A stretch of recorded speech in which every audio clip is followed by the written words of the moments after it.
we got in Chicago. You seen how it changed from back then to right now. Yeah. And you see what happened from the beginning of the drill movement to right now. Mm-hmm. We have a lot that's been going on. And of course, we still got to remember, it's Chicago, not ChiRaq. Yeah. And you said that plenty of times. Shirts. Yeah, and you wear merch that said it and all. Mm-hmm. So, now, Chicago. And thank you for not being the ChiRaq wave. I would have never fucked with you if it was ChiRaq. I remember being at and I don't fuck with the ChiRaq term under any circumstance. I remember being at an event and somebody was like, yeah, I want to interview you on with ChiRaq magazine. No. And check this out. Throughout this whole interview, did I ever refer to Chicago as the rack? At no point. See? Oh, God. And first off, I'm from Chicago, so I'd rather it be Chicago than ChiRaq anyway. But sure. Anybody who knows corporate understands a big pet peeve is referring to Chicago as ChiRaq. For sure. But I'll put it in y'all terms for right now. The rack is pushing peace. And yes, we got advocates like J-Main for it. And then we also got Golden Child with the unity and everything. Mm-hmm. Now, for these two to be big parts of that, and of course, Lil Durk trying to be a part of it, he's actually got on the phone with J-Main about that. A blessing. Which is definitely a blessing.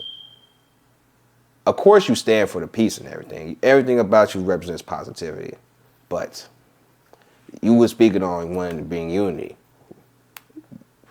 I don't recall, at least on the internet at least, I don't recall seeing you next to them. Mm-hmm. Or if you have been talking to them or next to them and everything, is there anything that you guys have coming up that we have coming up that's going to bring the city together? Well, I'm definitely familiar with Golden Child. Definitely conversations and everything. We definitely have been acquainted already. Let me correct myself with the J-Main thing. He been in your content. You definitely have locked in with him. Go ahead. Yep, and of course locked in with FYB. I mean, I think that's just another one of those things where everybody's just working for real. I'm glad that there's another peace push. I've been working, pushing peace for quite some time. As far as just putting as much positive energy into the atmosphere as possible, going to the schools. My Corpus Christmas at the county that I do with the Cook County Juvenile Center every year. Speaking at graduations, like community activist work. Even with like how I advocated for that young man. Oh yeah, I remember the one who broke in with the ATM. Mm-hmm. I remember. Like, you know what I'm saying? I just be active. So I'm just glad to see another pushing of peace being activated. So I'm a fan of it all. Mm-hmm. And with you being a fan of it, and you have been, it's safe to say you've been contributing to being that for the longest. So it's like, what I feel like is, if all the advocates come together and really make a big stand and everything, mm-hmm. a big change can happen. Yeah. Have y'all ever come up with a big plan to make that stand? We haven't spoken about it. I've spoken to Golden Child about doing some stuff. Okay. And me and J-Main, we didn't really converse about only the content. We haven't even conversed about his Push and Peace initiative, at least not yet. Okay. But, you know. Well, the reason I'm asking, because I'm trying to encourage you to do that. Yeah. Whenever you have the time, I want all y'all to talk about that. Okay. And I definitely have no problem being a part of that as well. Sure, and like I told you, when this camera turned off, I want to enlighten you about something I'm trying to do. Okay. But overall, we got it. It's gonna take for niggas like us mm-hmm. to bring out more niggas like us. Mm-hmm. You know? Yeah, for sure. For sure. All right, now for the most important question of all, and we're gonna wrap this shit up. And this is TCW feedback, Chicago Wave. Now, to dilemma questions and the actual questions. Now, you are aware of the page, and are you aware of the interviews that I've done as well? Yes. Okay. I have been doing interviews for. You talking about like the wait? Not just the clips, but the actual interviews as well, or just the interview clips. More so like the recent stuff. Like I know you be doing like conversations like KB Nene. Yeah. And stuff like that. Oh yeah, me and her have a whole podcast. Okay, Yeah, I've sure. seen that stuff too for sure. Okay. Have you seen me when I've interviewed other artists as well? Not too many of them. Okay, it's been times I spoke on you in the interviews and everything. Okay. Oh, okay. When you was interviewing the artists, okay, I've seen clips of those for sure. Okay, great. Yeah. Now, with the artists I've interviewed, it's been over a year. 6 months of me interviewing, I happen to be in the same room with Mimos 600, and he is someone who I think was heavily aware of everything I had going on, and definitely aware of the interviews as well. To his perspective, he feels like I'm not doing a good. At first he was feeling like, I don't know if he still feels this way now. He wasn't feeling like that I'm doing a good job of bringing great quality people to the interview.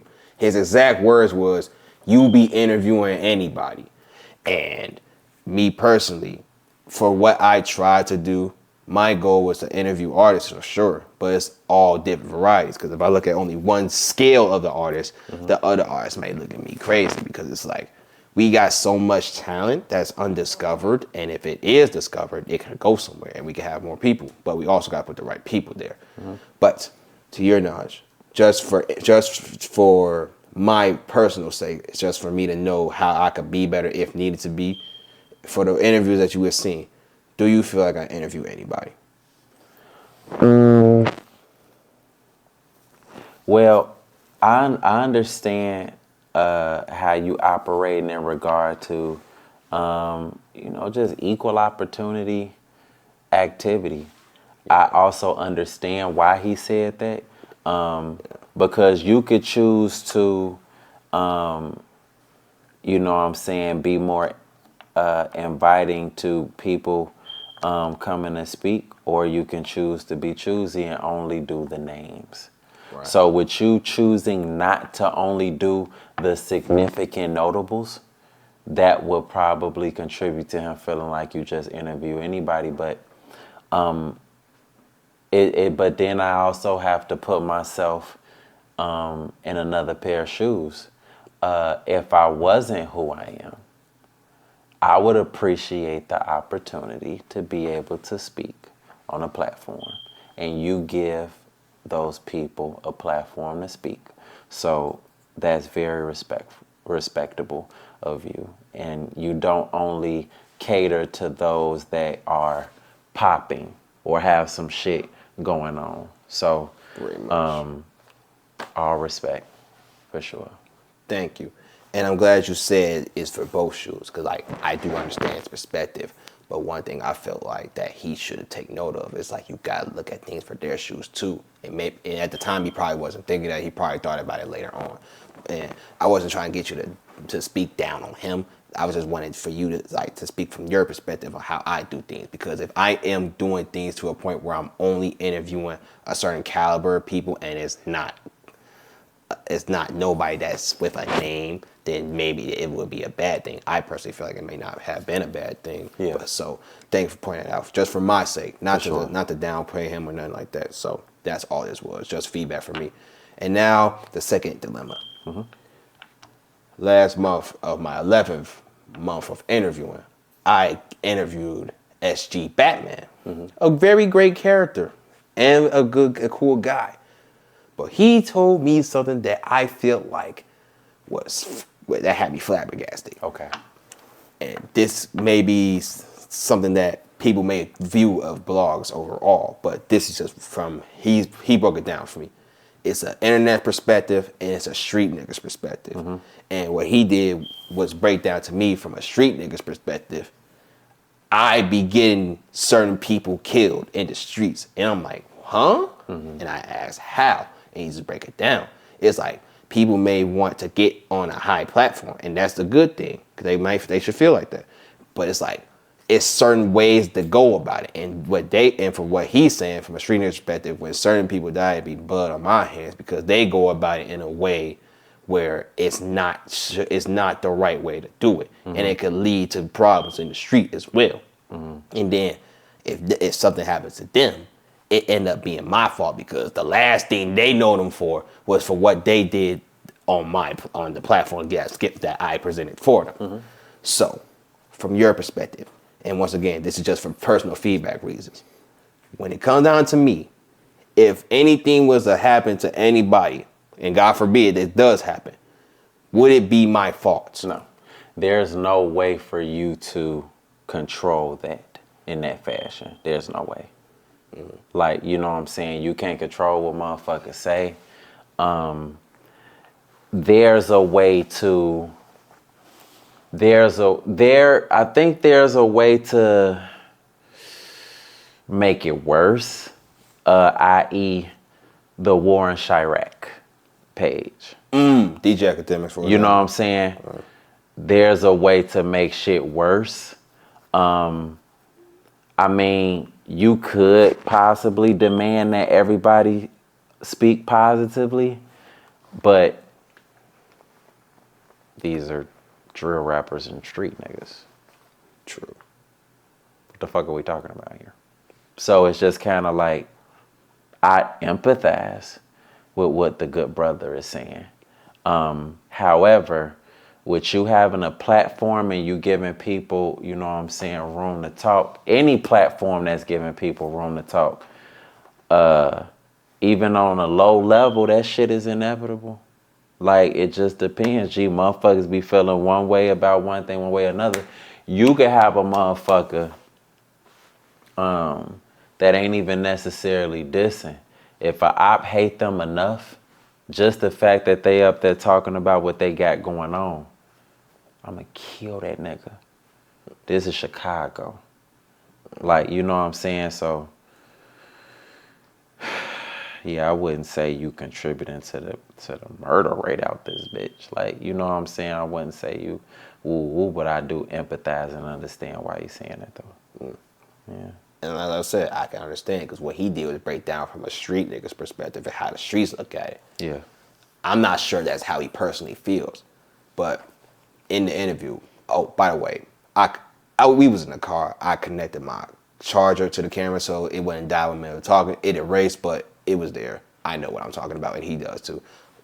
He even showed and played 2 unreleased songs, mentioning the wave and everything, and saying and referencing how someone's death connected to being promoted by me. So I low-key feel like he may have some serious feelings behind that as well, but I'm not going to place that on him. Like he said, from a street nigga's perspective, that's how it's viewed. But that was just for me to get my understanding for myself, because if I was, then I would have to really be careful of how I'm doing things here. So far, you and other people have said that's not the case, because what these guys have going on in their personal lives, I never told nobody to do anything. And before interviews, I always ask them, is there anything you don't want to talk about? Like I did with you. And when I post people, I always make sure at this point, I don't post diss songs no more. In 2019, I do 2021, I was at one point, but I stopped during July of 2021. The more diss songs that get promoted out there, the more people feel comfortable with doing it. So I tend to stay away from that. You know, people may always feel a certain way towards anybody else, but that's something we can't control. We can always try to talk and get people to steer away from that, but it is what it is. So thank you for that. For sure. And now for the actual feedback part, TCW feedback. You did this interview. I'm definitely thankful for you allowing me to pull up on you, and you definitely do support the wave, and you mentioned that before. But you didn't have to do this interview, and yet you did. So why do you support the wave? And I really have to feel like a motherfucker is doing some shit in order to fuck with them for real. Right. I just observe you just being great at what you do. You do your homework on shit. Like, you know what I'm saying? You're a motherfucker that know what you're talking about. in regard to the culture and what's going on. Like, you know what I'm saying? So with me observing that for such a time, I just don't mind supporting. I don't, as motherfuckers know, I move in somewhat of a Hollywood fashion. I don't be agreeing to everything. I don't be working with everybody. I don't even like doing interviews, multiple interviews, because I don't I don't like having any content on YouTube that doesn't have a lot of views on it. So I feel like if I do too many interviews, it's gonna saturate my like interview activity, because I'm steady being asked the same questions, or uh, I just like to keep everything. But when I'm fucking around, I'm fucking around. So when you mention about the interview, one no question, and then a lot of motherfuckers know, they be like, interview, I'm giving them a price. Like, you know what I'm saying? I just support. Like, I genuinely support. So I definitely appreciate you for reaching out. And it's not even because you support me too. Because shit, I'm definitely the type of motherfucker, you fuck with me and I appreciate you for it. But you just don't qualify for me to fuck with you. Like, you know what I'm saying? I just have to genuinely fuck around. So I appreciate the invite for sure. And for me to pull up on you to where we at right now, Absolutely. I definitely do appreciate you even allowing me to step here. No, for sure. And I also appreciate that you was willing to support me, to genuinely support me the same way, because I can understand a lot of things, and having that mutual support for each other, that's also something that is very rare in most situations, especially when it comes to interviews, because like you could tell it's one person fuck with the other, or the other fuck with this one person. And for this to be something that's mutually agreed on, I actually like the fact that this was that for us, and I'm glad we got that same kind of thing. And on top of that, it's like one thing about you, you've always supported black-owned businesses and everything. And that's something you've told me and everything. But I've always been wanting to tell you, even though it can be viewed as a business, this is also something that I would prefer for it to be genuine, because Absolutely. it's like, if I can genuinely support you, it can always be the same way. It doesn't have to be one way or the other, you know? So I appreciate that. Is there anything specific that you do like about the Wave? Well, shit, I appreciate your hustle for real. Like, even, you know, your motherfucking page got clapped, built that motherfucker right back up, shit. A lot of motherfuckers, they get their page clapped, it's over with. Yeah. They give up, no, we ain't finna do that. So I just appreciate your hustle and your knowledge and your due diligence. Like, you know what I'm saying, you just be doing your shit, and, you know what I'm saying, solidifying yourself as one of the notable Chicago blogs. So no, I think that shit pretty cool. Yeah. And it took me 4 days to mentally adjust and accept the fact that I lost the page, but don't give up, because I was this close to giving up. But then I thought about what would I be doing if I gave up. And I know it's all these people that's from the city that may not have someone like me that's willing to step up for them and be there for them. And there's all these other motherfuckers that's out here blogging and everything, but they're not really for these people like how I am. And on top of that, it's like, I'm not going to say I cover Chicago better than anyone else, because there's a lot of people that do a great job of covering Chicago. But I really want to put the Chicago on me. And the way I did, a lot of people always told me that they never want me to stop. So what if I was to let everyone down? So I chose not to do that. And personal reasons, I realized that I have to be there for the people. I put too much weight on my shoulders and everything, and I carry it, but I carry it with a smile. So I'll never let the page go, and I'll never let the city go. And now, and feel free to be honest, you do not have to sugarcoat it because I'm in front of you. Okay. If there's anything you do not like about the Wave, what is it? Shit, And remember, this is feedback. This is for me to learn about myself here. No, for sure. Man, I don't think I got any complaints for real shit. Like I hate a motherfucker that's that don't know what the fuck they talking about. You be knowing what you talking about. I be seeing motherfuckers, you'll make certain posts and motherfuckers would be like, well, nah, woo. You be like, no, actually, da da da da. Like, you know what I'm saying? And even it was something as simple as you doing a post with all the GDs or a post with all the BDs. Right. And I've seen motherfuckers be like, well, you ain't mentioned woo. You be like, no, they a woo woo. Right. Like, you know what I'm saying? You be doing your homework. So, no, shit, just keep doing your thing, G. So, and I appreciate that. And oh yeah, I was about to say, for you to be the first entertainer I got up with, but then I had to realize I got up with Greg, CBMG Grego. For sure. And he's like what you said to me now. That's somewhat what he said to me as well, and I appreciate it as well. So, but both overall, y'all the first two entertainers that in y'all lane at least, that I've interviewed, and for y'all both to feel that way towards me, I definitely do appreciate it heavily. For sure. So, any final remarks, any final comments, or anything you want to get off your chest to let the people know? Nah, for sure. New content on the way, new album on the way. I appreciate everybody that rocks with my productions. I appreciate everybody that rock with my music.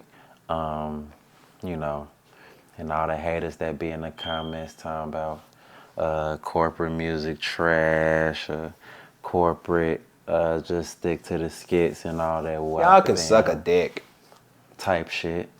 And, you know, Fabulous said happy hoes ain't hating and hating hoes ain't happy. So I know for a lot of y'all that, you know what I'm saying, putting that negative energy out, I know it's because you're unhappy and everything isn't okay at home. And it could be a number of reasons. It could be because you're possibly living with very low ceilings, or the thread count of your sheets are significantly low. And you know, I hate that for you. I'm gonna pray for you, and I'm gonna wish that things get better. But let me do my shit, and you do your shit. Blessings. For sure. Well, thank you for your time, and thank you for allowing me to pull up on you. You will always and forever be a part of the Chicago wave. And the best part about you, you don't carry yourself as a street nigga, but you move like one. So for you to be someone that has no gang affiliation and everything, and for you to be a part of the Chicago wave is amazing. Blessings, for sure. And I hope one day the youth can look at you and say, if Korporate can be who he is and have this high level of respect without being gang affiliated, I can too. So I hope you do that for not just the males, because it's females that does this too, but I hope you set that for everybody. So if you watch this interview, please understand who Korporate is now, you can be too. Do not feel like becoming a product of your environment involves initials that you may not need, because it's those who may accept you for those initials, and it's those who will take your life away for those initials. For sure. Be aware of what your life can become when you attach yourself to something, and it's not even gonna matter for as long as you think it will. So thank you, and I'll see you another time, my friend. Most definitely.